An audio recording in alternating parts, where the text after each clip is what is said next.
अस्सलामु अलैकुम वरहमतुल्लाहि वबरकातुहू। अज़ीज़ तलबा, मेरा नाम मोहम्मद नवाज़, मैं आपका पाक स्टडी का टीचर हूँ।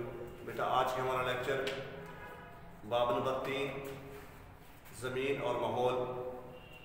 आज के लेक्चर में हम सिर्फ इस चैप्टर का जो पहला पॉइंट है, पाकिस्तान का महल वक़ू और महल वक़ू की अहमियत, सफ़ा नंबर 59 था 61, पेज नंबर 59 था 61। जी, शुरू करते हैं। पाकिस्तान का महल वक़ू। पाकिस्तान बर-ए-आज़म एशिया में वाक़ है। पाकिस्तान कहाँ वाक़ है? बर-ए-आज़म एशिया में वाक़ है। ये जनूबी एशिया का एक अहम मुल्क है। जनूबी एशिया का अहम मुल्क है। पाकिस्तान का कुल रकबा 7,96,096 मुरबा किलोमीटर है। 7,96,096 मुरबा किलोमीटर है। ये अहम बेटा कि पाकिस्तान में कुल रकबा कितना है? 7,96,096 मुरबा किलोमीटर, जो कि दुनिया के कुल रकबे का 0.67% है। पाकिस्तान का रकबा दुनिया के कुल रकबे के कितने फीसद है? 0.67% है। पाकिस्तान का कुल रकबा 58%। पाकिस्तान का रकबा आगे पाकिस्तान के रकबे की मुख्तलिफ नौइयत बता रहे हैं कि कितना रकबा पहाड़ों में है, कितना मैदानी इलाकों में है, कितना सराई इलाकों में है। जी, तो पाकिस्तान का रकबा, पाकिस्तान का तकरीबन 58% रकबा पहाड़ों और सतह मुर्तफा पर मुश्तमिल है, जबकि तकरीबन 42% रकबा मैदानों और रेगिस्तानों पर फैला हुआ है। जी, पहाड़ों और सतह मुर्तफा पर मुश्तमिल रकबा कितने है? पाकिस्तान का रकबा कितने है? 58%। और मैदानी इलाकों में 42% जो है मैदानी इलाकों और रेगिस्तानों पर फैला हुआ है। पाकिस्तान एक वसीह और एक मरीज मुल्क है जो जनूब में बहीरा अरब के साहिलों और दरिया सिंध के डेल्टाई मैदान से शुमाल के बुलंदो बाला पहाड़ी सिलसिलों तक फैला हुआ है।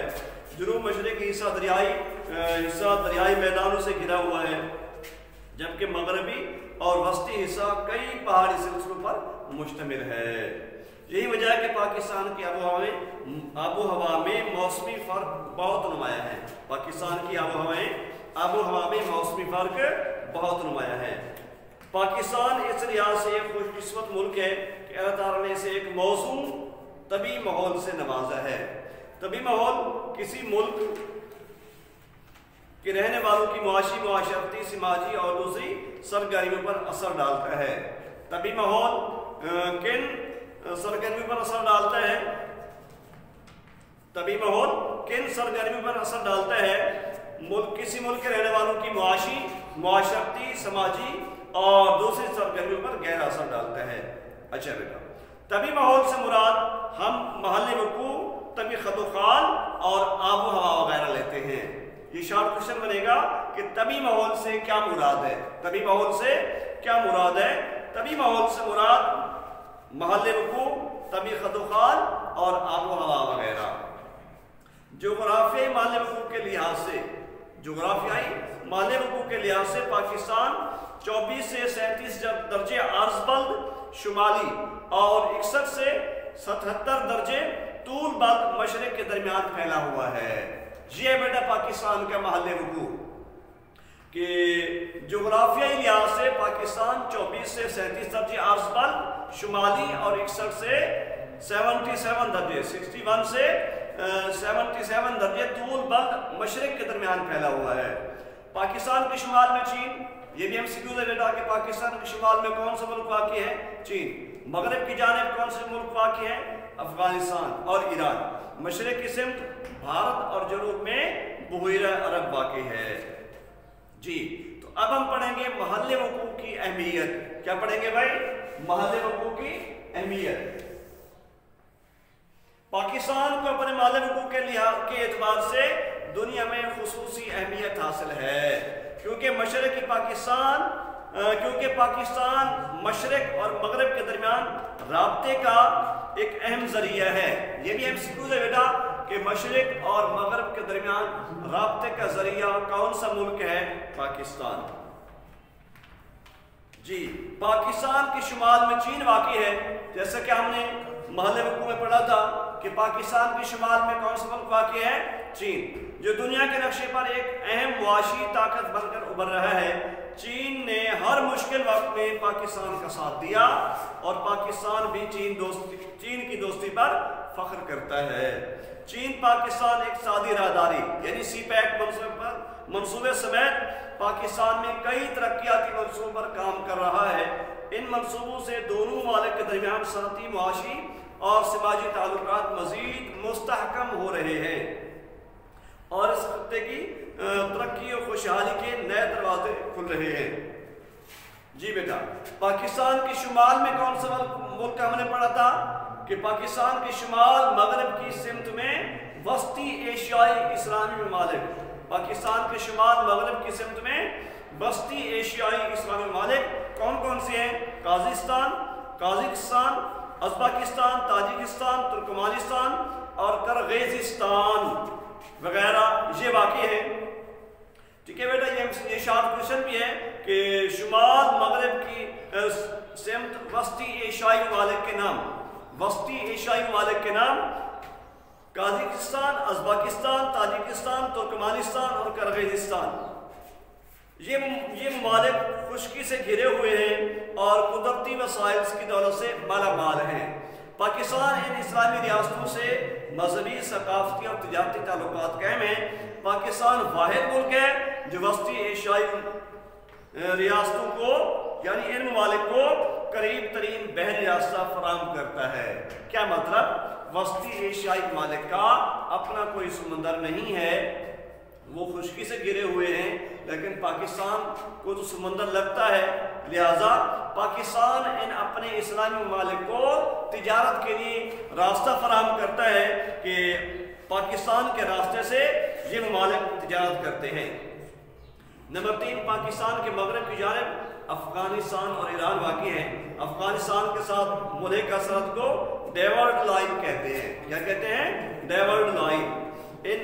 یہ ایکسکیوز بھی ہے کہ پاکستان اور افغانستان کے ساتھ وہ کہتے ہیں، کیا کہتے ہیں؟ ڈیورڈ لائن۔ ان ممالک کے ساتھ بھی پاکستان کے برادرانہ تعلقات قائم ہیں۔ نمبر 4، پاکستان کے مشرق میں بھارت واقع ہے۔ پاکستان اور بھارت کے درمیان جموں کشمیر اور کئی دوسرے مسائل پر کشیدگی موجود ہے، لیکن ان مسائل کے حل کے بعد دونوں ممالک میں تعاون کی فضا پیدا ہو سکتی ہے۔ لیکن یہ بات بیٹا اپنے ذہن میں رکھیں، ہندو کبھی مسلمان کا دوست نہیں ہو سکتا، نہ ہی یہ کبھی ان مسائل کو سنجیدگی سے حل کریں گے اور نہ ہی مسلمانوں کے دوست بن سکتے ہیں۔ یہ ہمارے حکمرانوں کی خام خیالی ہے کہ وہ ان کو اپنا دوست بنانے کے چکر میں لگے ہیں، ایسا ہو نہیں سکتا۔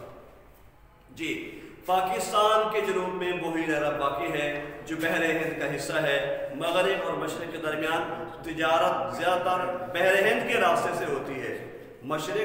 مغرب اور مشرق کے درمیان تجارت کس راستے سے ہوتی ہے؟ بحر ہند کے راستے سے۔ MCQ لگا لیں بیٹا، اس لحاظ سے ایک اہم تجارتی شاہراہ پر ہونے کی وجہ سے پاکستان کو بہت اہمیت حاصل ہے۔ پاکستان بحیرہ عرب کے راستے خلیج فارس سے ملحقہ مسلم ممالک سے ملا ہوا ہے۔ یہ تمام خلیجی ممالک تیل کی دولت سے مالا مال ہیں، تیل کی دولت سے مالا مال ہیں خلیجی ممالک۔ MCQ لگا لیں بیٹا، خلیج فارس کی بنا پر بحر ہند ہمیشہ سے بڑی طاقتوں کے درمیان توجہ کا مرکز رہا ہے۔ کراچی، پورٹ قاسم اور گوادر پاکستان کی اہم بندرگاہیں ہیں۔ یہ شارٹ کوئسچن بہت اہم ہے نا کہ پاکستان کی اہم بندرگاہوں کے نام کراچی، پورٹ قاسم اور گوادر پاکستان کی اہم بندرگاہیں ہیں۔ چھٹا پوائنٹ اور آخری پوائنٹ دیکھیں بیٹا، اس کے علاوہ پاکستان کے خوشگوار تعلقات بحر ہند کے راستے کئی ممالک کے ساتھ قائم ہیں۔ ان میں جنوب مشرقی ایشیائی مسلم ممالک انڈونیشیا، ملیشیا، برونائی، دارالسلام۔ جنوبی ایشیائی مسلم ممالک بنگلہ دیش، مالدیپ اور سری لنکا شامل ہیں۔ ٹھیک ہے بیٹا، تو یہ تھا ہمارا آج کا لیکچر۔ ٹھیک ہے، اس میں ایکسرسائز کا ایک شارٹ کوئسچن بھی ہے کہ پاکستان کا محل وقوع کی تعریف کریں۔ بیٹا کتاب میں دیا گیا ہے پاکستان کا محل وقوع، لیکن ایکسرسائز میں پوچھا گیا ہے کہ محل وقوع کی تعریف کریں، تو ہم محل وقوع کی تعریف اس طرح کریں گے کہ کسی ملک کا किसी मुल्क का महल वक़ूअ कुछ इस तरह है, उसकी तारीफ इस तरह है कि एक मुल्क इतने से इतने दर्जे तूल बल्द और इतने से इतने दर्जे अर्ज बल्द में फैला हुआ है। मशरिक, मगरब, शुमाल, जनूब कोई भी हो सकता है। ठीक है बेटा, तो ये एक्सरसाइज का शॉर्ट क्वेश्चन 1 है और एक्सरसाइज का LQ1 भी है, पाकिस्तान का महल वक़ूअ और उसकी अहमियत, जो आज हमने पढ़ा। ठीक है बेटा, तो आप एक्सरसाइज का सवाल नंबर 1 भी शॉर्ट क्वेश्चन भी याद करेंगे और तफसीली सवाल नंबर 1 भी याद करेंगे। इस लेक्चर में अगर कोई बात आपको समझ नहीं आई तो मेरा टेक्स्ट मैसेज के जरिए, कॉल के जरिए रब्ता करें, हम आपकी रहनुमाई के लिए हाजिर हैं। बाकी रहा कॉपी वर्क, तो उसकी पिक जो है आपको सेंड कर दी जाएगी, सवालात की पिक आपको सेंड कर दी जाएगी। उनको देखकर आप अपनी कॉपी पर अच्छे तरीके से लिखें बेटा, खुश कर लिखें और हमें सेंड करें। अल्लाह आपका हमें नासिर हो। अस्सलामु अलैकुम वरहमतुल्लाह।